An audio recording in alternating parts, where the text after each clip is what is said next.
Hello everyone, ఎలా ఉన్నారు? Welcome back to my channel Mounika Akshaya vlogs. So I know తిట్టుకోకండి, last వీడియోలో 1 వీక్లో పెడతా అని చెప్పా, బట్ ఆల్మోస్ట్ 3 వీక్స్ అయిపోయింది. But some YouTube issues were going on, but I'm back with another video. And ఈ వీడియోలో మీరు థంబ్నైల్లో చూసినట్టు ఆర్ టైటిల్లో కూడా చూడొచ్చు, నేను యూఎస్ఏలో వన్ ఆఫ్ ద బిగ్గెస్ట్ ఫ్రాడ్ని అయితే ఫేస్ చేశాను, which is the rental scam. So ఇదంతా స్టోరీ ఏంటి, అసలు ఏం జరిగింది, అండ్ నేనేం స్టెప్స్ తీసుకున్నాను కాషనరీగా, అలాంటివన్నీ చెప్తాను. So let's get in to the video. So coming back, so నేను ఈ అపార్ట్మెంట్కి అయితే సెయింట్ లూయిస్ ఫస్ట్ టైం వచ్చినప్పుడు అరౌండ్ జులై టు ఆగస్ట్ 2024 అయితే లీజ్కి తీసుకున్నాను, నేను ఇండియాలో ఉన్నప్పుడే. అప్పుడు నాకు అసలు ఈ లీజ్ కాన్సెప్ట్ ఇదంతా అసలు ఐడియా లేదు. బట్ యూనివర్సిటీకి దగ్గర ఉందని అండ్ అంత బాగానే ఉంది, ఒక 1 bedroom అపార్ట్మెంట్ అని తీసుకున్నాను.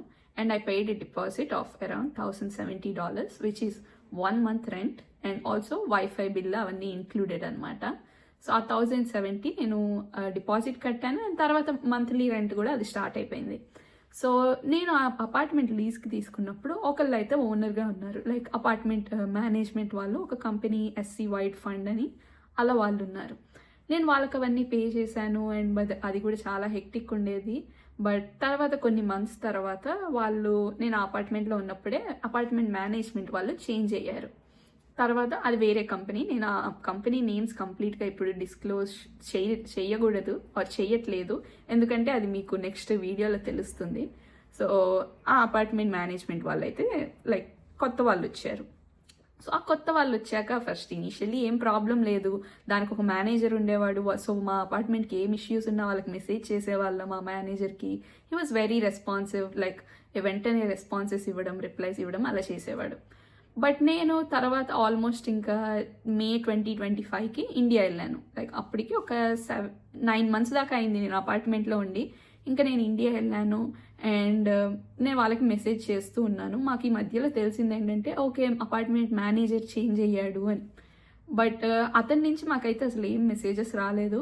అండ్ ఇంకా నేను ఇండియా వెళ్ళాను మేకి, అండ్ జూలై ఎండ్కి అది మళ్ళీ వెకేట్ చేసేయాలి, ఇంకా నేను వేరే చోటికి మూవ్ అవుతున్నా కాబట్టి లీజ్ అనేది ఎక్స్టెండ్ చేయలేదు. సో నేను మే వెళ్ళే ముందే ప్లాన్ చేసుకున్నా, ఓకే ఆ జూలైలో అది వెకేట్ చేసే ముందు అయితే నేను ఇండియాకి నుంచి రిటర్న్ వచ్చేయాలి యూఎస్కి, ఎందుకంటే వాళ్ళు యూఎస్లో లైక్ మనం ఖాళీ చేసే ముందు మొత్తం అపార్ట్మెంట్ చెకింగ్ అనేది అయితే అవుతుంది, లైక్ ఏమైనా డ్యామేజెస్ ఉన్నాయా అని. ఎందుకంటే ఒకవేళ డ్యామేజెస్ ఉంటే వాళ్ళు ఆ డిపాజిట్ అనేది మనకి ఇవ్వకుండా అందులో కొంచెం కట్ చేసేసుకొని ఆ డ్యామేజ్కి తగినంత వర్త్ ఆ మిగతా అమౌంట్ అయితే మనకి రిటర్న్ ఇస్తారు. అందుకే ఇవన్నీ నేను లేకపోతే వాళ్ళంతటి వాళ్ళు చెక్ చేస్తే ఏ డ్యామేజెస్ ఉన్నాయి అంటారు అని నేను ముందే వచ్చేసాను అనమాట ఇండియా నుంచి. సో ఇండియా నుంచి వచ్చాక మొత్తం క్లీన్ చేసేసాను అపార్ట్మెంట్, అండ్ అసలు ఏ డ్యామేజెస్ అయితే లేవు.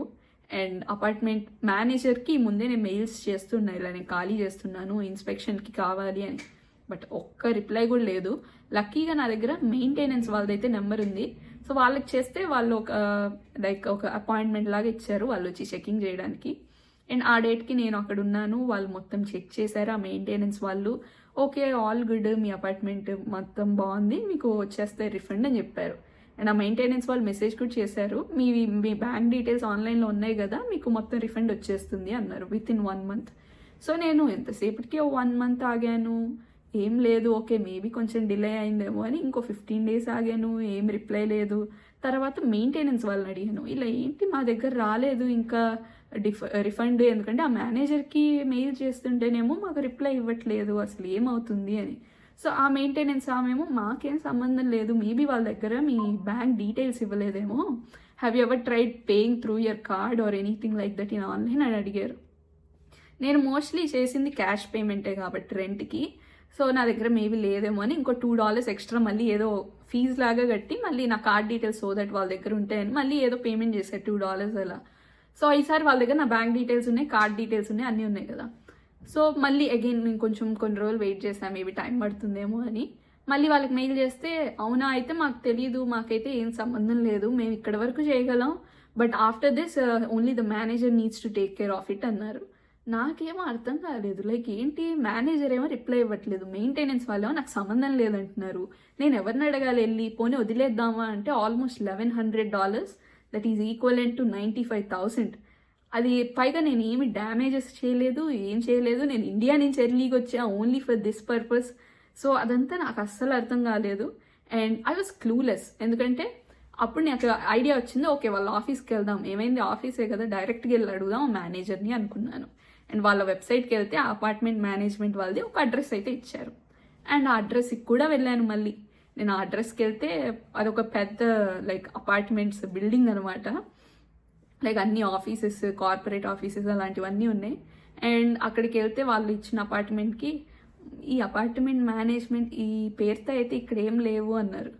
అగైన్ నాకు అర్థం కాలేదు, అదేంటి లేకపోవడం ఏంటి, ఆ అడ్రస్సే కదా మీరు ఇచ్చింది వెబ్సైట్లో అంటే మాకైతే తెలియదు అన్నారు. కింద రిసెప్షన్లో వెళ్ళి అడిగితేనేమో ఓ వీళ్ళు ఎప్పుడో ఖాళీ చేస్తారు, ఖాళీ చేసి చాలా రోజులైంది, నవ్ ఐ రిమెంబర్ యాక్చువల్లీ మీలాగా చాలా మంది వచ్చారు వీళ్ళని వెతుకుతూ, మేబీ వాళ్ళందరికీ కూడా వాళ్ళు ఇదే చేశారేమో అన్నారు.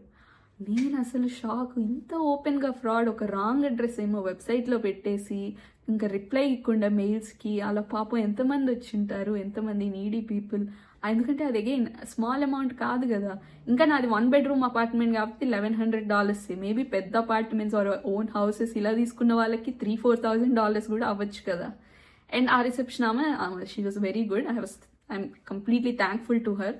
ఆమె నాకు మెసేజ్ లైక్ నాకు చెప్పింది, ఇక్కడ ఇలాంటి ఫ్రాడ్స్ అనేవి కామన్, సో మీరు ఇలాంటి వాటికి ఏం చేయాలంటే BBB అని ఉంటుంది, బెటర్ బ్యూరో ఏజెన్సీ ఏదో ఉంది అలా.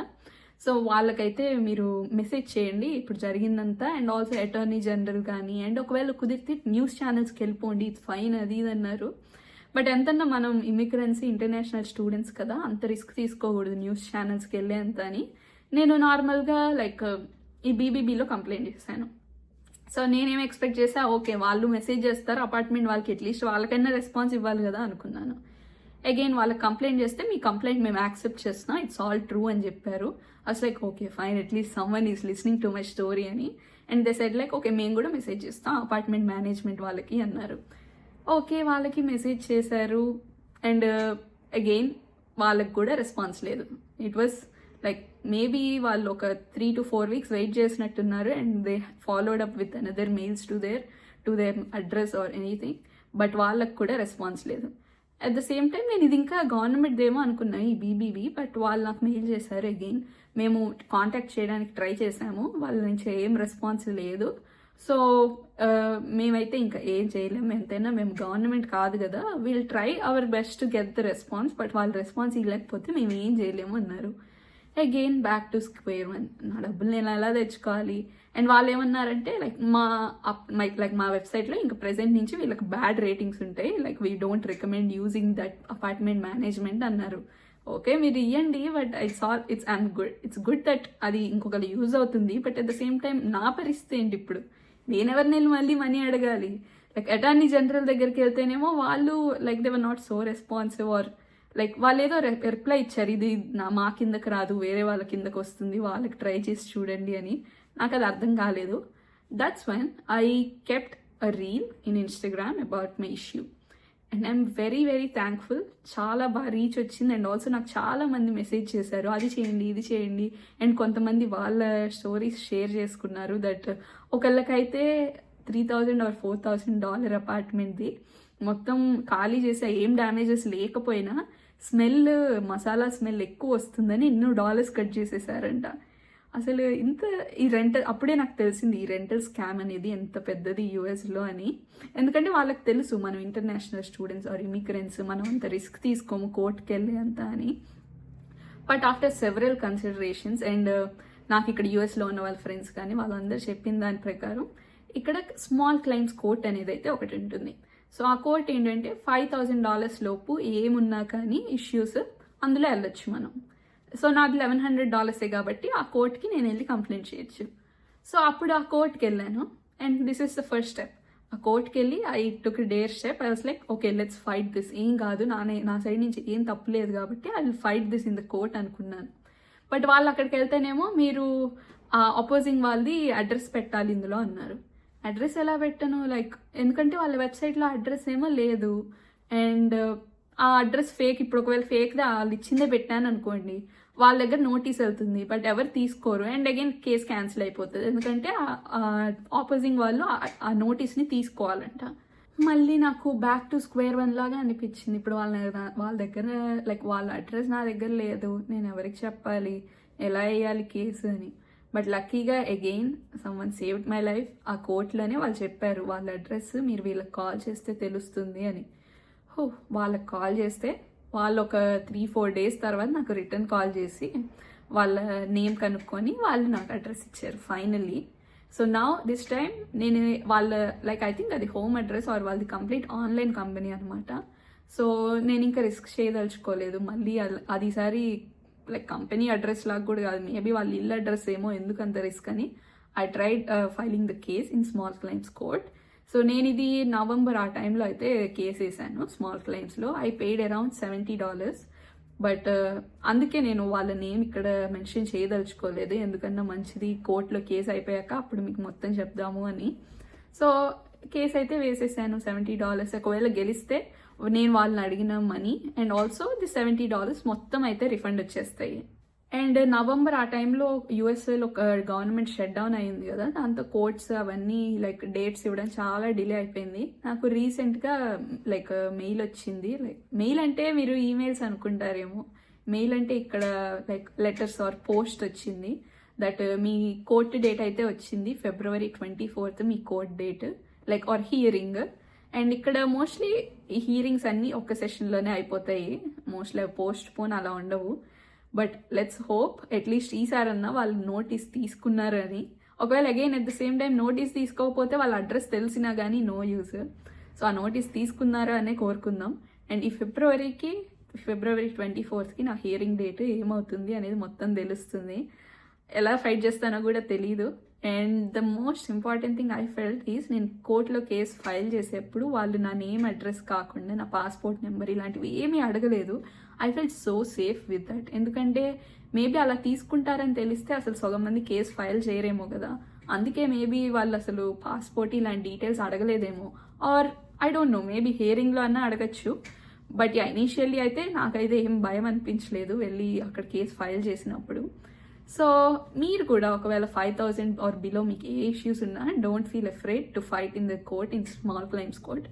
సో ఇదంతా కాకుండా నాకు రీల్ అప్లోడ్ చేసినప్పుడు ఇంకొంతమంది మెసేజ్ చేశారు లైక్ మీరు ఇదంతా కోర్టు ఇదంతా అసలు మళ్ళీ అగైన్ బిగ్ ప్రాసెస్ కదా, మీరు కుదిరితే మీరు పే చేసిన క్రెడిట్ కార్డ్ వాళ్ళకి ఈ సినారియో అంతా ఎక్స్ప్లెయిన్ చేయండి, వాళ్ళు మేబీ మీ మనీ బ్లాక్ చేసేసి ఆర్ బ్యాక్ తెచ్చే ఛాన్స్ ఉంటుంది అని. I'm also trying it in that way. So ఈ రెండిట్లో ఏది వర్కౌట్ అయినా కానీ నేను మళ్ళీ మెసేజ్ చేస్తాను. సో మీకైతే ఒక క్లారిటీ వచ్చిందనే అనుకుంటున్నాను, నేను ఫేస్ చేసిన ఫ్రాడ్ ఏంటి, అసలు ఎంత ఓపెన్గా ఫ్రాడ్ చేస్తున్నారు ఇక్కడ అని. సో మీరు ఆల్రెడీ ఒకవేళ ఎప్పుడైనా స్మాల్ క్లైమ్స్ కోర్ట్లో ఫైట్ చేసిండే కింద కామెంట్ చేయండి, ఆర్ మీకు ఇది యూస్ఫుల్ అనిపించున్నా కానీ కామెంట్ చేయండి. So what I want to say to all the people who are going to take lease or coming to USA and taking lease ఏంటంటే try to avoid the lease. Unless మీరు ఇలా చిన్న deposits are 1 lakh 2 lakh రూపీస్కి నేను అంత care చేయను. I want that lease on my name. ఎందుకంటే చాలా మందికి వాళ్ళ నేమ్లో ఉంటే క్రెడిట్ స్కోర్ పెరుగుతుంది అలా యూఎస్లో అని చాలా మంది ఆలోచిస్తారు. And I agree with that. So మీరు అలా అనుకుంటూ ఉంటుంటే you should definitely go on with the lease. You don't need to worry about the money. If you are not worrying about the money then you don't need to worry about anything else. So అలా కాదు, నాకు money ఎంతన్నా కాదు important and I don't want have the responsibility అనుకుంటే మాత్రం try to avoid the lease. నేను ఇక్కడికి వచ్చే ముందు నాకు అసలు ఇంత తెలీదు లైక్ ఈ లీజ్ అంటే నాకు ఎంత రెస్పాన్సిబిలిటీ ఉంటుంది ఈ రూమ్మేట్స్ వల్ల కానీ, అది మళ్ళీ ఇంకో వీడియోలో చెప్తా రూమ్మేట్స్ గోల్ అంతా కానీ. బట్ మీకు ఆ రూమ్మేట్స్ గోల్ ఉండకూడదు, మీకు అంత రెస్పాన్సిబిలిటీ ఉండకూడదు అంటే మాత్రం please don't take the lease. So I hope you found this video helpful. ఒకవేళ నిజంగా హెల్ప్ఫుల్ అంటే కింద కామెంట్ చేయండి. And I'll see you next week with another video of my USA experience. So stay tuned. See you all in the next video and don't forget to hit like, share and subscribe. Bye.